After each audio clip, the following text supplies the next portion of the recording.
In the light of recent Star Wars events, my mind's been on the new Episode 7 set to be released in 2015 a lot. And for those of you who have seen my reaction video, no, I don't want an Episode 7. I think it's completely unnecessary and blah blah blah. But if it has to be made, then I'd like it to be good. And I don't think that it's a bad thing that of all people, Disney is behind everything. In fact, after seeing what they did with Pixar and how amazing they're handling the Marvel Cinematic Universe, come on, the Avengers was epic, I actually think these guys know what they're doing. So even though I don't want Episode 7, if anyone can make a good Star Wars movie, it's probably them. Lord knows we don't need any more bad Star Wars movies. So I think the first step in the right direction would be to get the right director. The most common ones I'm hearing are Chris Nolan, Joss Whedon and J.J. Abrams. Now, I will honestly say that I don't think Star Wars is the kind of thing in Nolan's arena. People seem to think that anything Nolan touches turns to gold. While the guy is a very talented director and he knows how to get good emotion and deep characters in films, I think Star Wars is far too out there for his style. It's all about adventure, and it's a throwback to the space serials of the 1930s. The original trilogy captured this perfectly, and I just don't think it's the kind of thing to give to Nolan. He's much more skilled in the surreal or the uber-realistic. I just don't think Star Wars is the kind of thing to be grounded in realism. However, no one knows what he'd want to do with a Star Wars movie. I can't imagine he'd take on the job unless he knew what kind of film Star Wars should be. I'm sure he's fully aware that it's a sci-fi fantasy adventure, and I doubt he'd want to ground it in realism. And to be honest, it would be nice to see him do something really different from what we're used to, like Memento or Inception. So while he wouldn't be my first choice, the guy is a very talented director with an obvious passion for film, so you never know, it could work. J.J. Abrams actually makes a lot of sense to me. The story goes that he always wanted to do a Star Wars movie, but he never had the chance to, and so he decided to go for the Star Trek movie when the opportunity came up. This is why Star Trek 09 was a bit more action-adventure than Trekkers were used to. I, for one, loved the movie, and I think if he can bring that energy and sense of adventure and fun characters to Star Wars, then we're in for a real treat.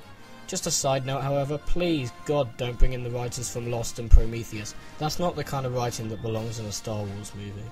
Abrams also may want to tone down the lens flare. I thought it gave Trek 09 a really cool tone and style, but remember, the Star Wars galaxy is all about a used future. It's got grit and dirt, so as long as he doesn't make it look like a shining, dazzling future, then by all means, punch it. Now, I'm sorry that this seems to be the most popular choice, but Joss Whedon is my dream director for a Star Wars movie. He's already proved that he can, first of all, write great movies, but also he's a director who asks questions like, why can't we do that? The guy is a fanboy. He has a huge respect for the kind of demographic his films are aimed at. I believe that he'd be able to give us a Star Wars that appeals to both children and full-grown adults. He knows how to write sci-fi serial-style movies and TV shows. Good examples of this are his fan-favourite Firefly TV series, but also a really underrated animated movie called Titan AE. Whedon wrote for both of these projects. Titan AE, which you should check out by the way if you haven't, is a great sci-fi adventure. When I saw Whedon's name in the credits, it actually made so much sense because it was so good. The characters in it were believable and likeable despite being animated. The film was total escapism. It actually has a similar structure to Star Wars, the same sort of charm, and it would have made a great live-action sci-fi epic. A more recent example of Whedon's capability and talent would be the Avengers. Whedon knows how to write characters that come together to become families. Remember the great dialogue scenes between Luke Skywalker and Han Solo in the original trilogy? The snappy comebacks, the arcs these two went through and eventually becoming best friends? That's the kind of thing Star Wars needs, and that's a big reason why a lot of us aren't that big fans of the prequels. The characters were nowhere near as interesting.